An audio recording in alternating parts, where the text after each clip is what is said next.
কোমর বা ঘাড়ে অনেক সময় আমাদের মাসেল পেইন হয়, মাসেল স্পাজম হয়, মাসেল গার্ড হয়।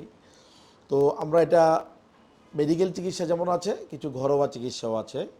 মেডিকেল চিকিৎসা সেগুলো কিছু মেডিসিন আছে, ফিজিওথেরাপি আমরা দিতে পারি। আবার অনেকে এটা ঘরোয়া কিছু সমাধান চান। তো ঘরোয়া সমাধানের জন্য আমরা যেটা বলতে পারি, এক নম্বর হলো যদি এখানে ট্রিগার পয়েন্ট থাকে, মাসেল টট ব্যান্ড থাকে, তাহলে হয়তো অনেক সময় এমন ব্যথা হয় যে এখানে হাতও দেওয়া যায় না। সেক্ষেত্রে এক্সপার্টাইজের কাছে যাওয়া উচিত। আর যদি সেগুলো না থাকে তাহলে আমরা বাসায় কিছু ম্যানিপুলেশন বা মাসাজ নিতে পারি।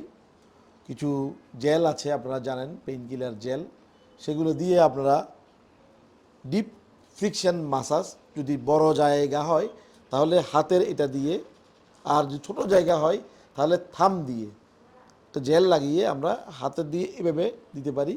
অথবা থাম দিয়ে, ছোটো জায়গায় হলে যেমন পায়ের গোড়ালি থাম দিয়ে করতে পারি, পিঠ হলে আমরা এটা দিয়ে করতে পারি, নিডিং মাসাজ আমরা এভাবে করতে পারি।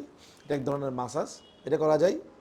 তারপরে কুসুম গরম পানিতে কাপড় ভিজিয়ে সেঁক দেওয়া যায়, হিট দিলে মাসেলটা রিল্যাক্সড হয়। আবার অনেকে প্রশ্ন করেন ঠান্ডা দিবেন কি না গরম দিবেন, বরফ দিলেও মাসেল রিল্যাক্সড হয়। আইস দিতে পারবেন, কোনো সমস্যা নাই। তবে আইস দেওয়ার ক্ষেত্রে নিয়মটা হলো সরাসরি বরফটা দিবেন না, একটা কাভারিং রাখবেন টাওয়েল দিয়ে ধরে, তারপর সরাসরি দিলে বরফও কিন্তু বার্ন করতে পারে।